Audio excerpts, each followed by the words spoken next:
अक्टूबर में सहारनपुर में प्रधानमंत्री नरेंद्र मोदी ने उत्तर प्रदेश में इस बार पहली रैली की और फिर 7 मार्च में 7वें चरण से पहले अपनी आखिरी रैली वाराणसी। पूर्वांचल के करीब 10 दौरे इस दौरान प्रचार में प्रधानमंत्री नरेंद्र मोदी ने किए, क्योंकि पूरब से ही सत्ता का उदय होता है। बीजेपी इसे बहुत अच्छी तरह से जानती है और इसीलिए प्रधानमंत्री नरेंद्र मोदी ने जब सारा दारोमदार अपने हाथ में लिया तो इसका एक बहुत बड़ा कारण भी था। वो कारण था नरेंद्र मोदी के प्रचार से 2017 में जीत का स्ट्राइक रेट। कैसे बताते हैं आपको। 2017 में प्रधानमंत्री नरेंद्र मोदी ने उत्तर प्रदेश विधानसभा चुनाव के दौरान कुल 24 रैलियां की थी।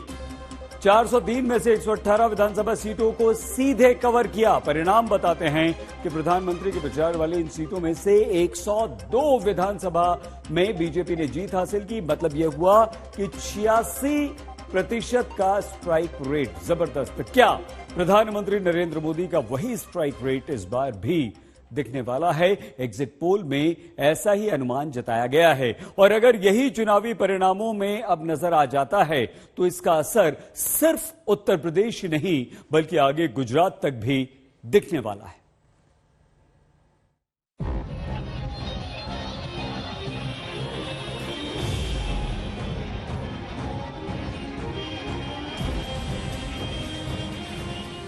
उत्तर प्रदेश का चुनाव खत्म होने के बाद पीएम मोदी ने अब गुजरात के चुनाव पर अपनी नजरें गड़ा दी हैं, जिसे जीतने के लिए बीजेपी मोदी को केंद्र में रखकर तैयारी भी शुरू कर चुकी है। यूपी में नतीजों के अगले दिन यानी शुक्रवार को पीएम मोदी सुबह 10 बजे अहमदाबाद पहुंचेंगे, जिसके बाद एयरपोर्ट से बीजेपी दफ्तर तक वो एक रोड शो निकालेंगे। बीजेपी मुख्यालय पहुंचने के बाद पीएम मोदी गुजरात बीजेपी के टॉप नेताओं से मिलेंगे। शाम को जीएमडीसी ग्राउंड में पीएम मोदी का मेगा शो होगा, जहां वो ग्राम तालुका और जिला पंचायत के निर्वाचित प्रतिनिधियों को संबोधित करेंगे।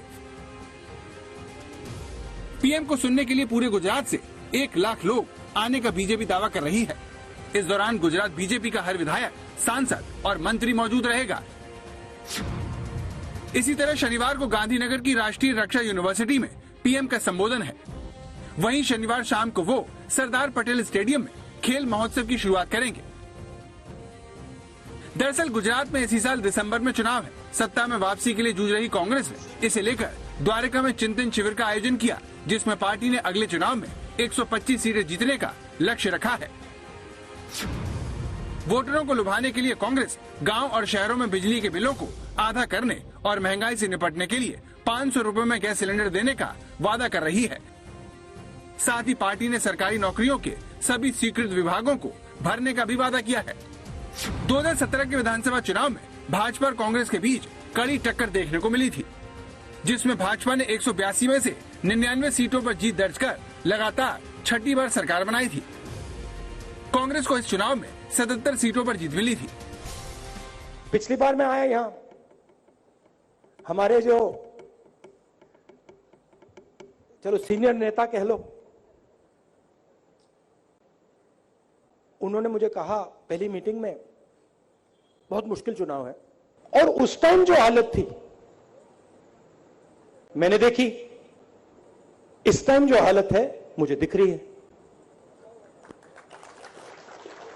तो ये जो आपका चुनाव है ना, ये आपके माइंड में कंफ्यूजन है, ये आपका जीता हुआ चुनाव है।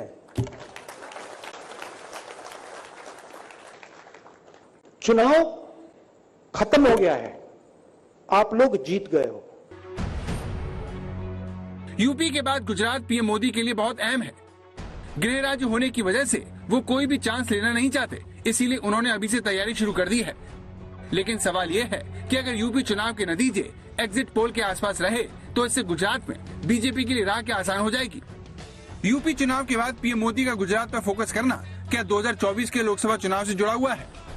अगर ये जिस तरीके के प्रोजेक्शंस दिखाए जा रहे हैं एग्जिट पोल में, ये अगर सच हो जाते हैं तो ये बहुत बड़े अचंभा होगा और ये दर्शाता है कि जो कुछ ऐसा हो गया है समाज में जो शायद किसी को दिख नहीं रहा है।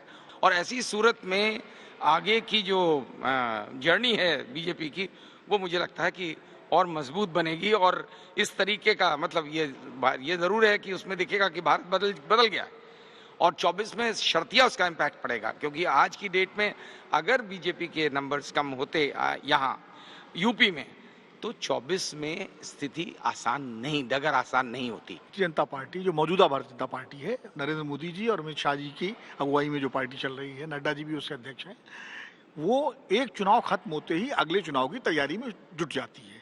जबकि विपक्ष की स्थिति ये है, चाहे कांग्रेस हो चाहे दूसरी पार्टियां हो, वो चुनाव खत्म होने के बाद फिर वो आराम करते हैं, वो फाइल जो है चली जाती है और वो तब खुलती है जब चुनाव में सिर्फ 6 महीने बचे होते हैं। तो इस मामले में तो नरेंद्र मोदी, अमित शाह और भारतीय जनता पार्टी के नेताओं का कोई जवाब नहीं है। इस बारे में उनकी वो 24 घंटे 24/7 पॉलिटिशियन हैं। विरोधी भी मानते हैं कि पीएम मोदी किसी भी चुनाव को हल्के में नहीं लेते। हर चुनाव को पूरे दमखम से लड़ने का जज्बा 2014 के बाद ही बीजेपी की पहचान बना है, जिसमें गुजरात तो पीएम की जन्मभूमि है।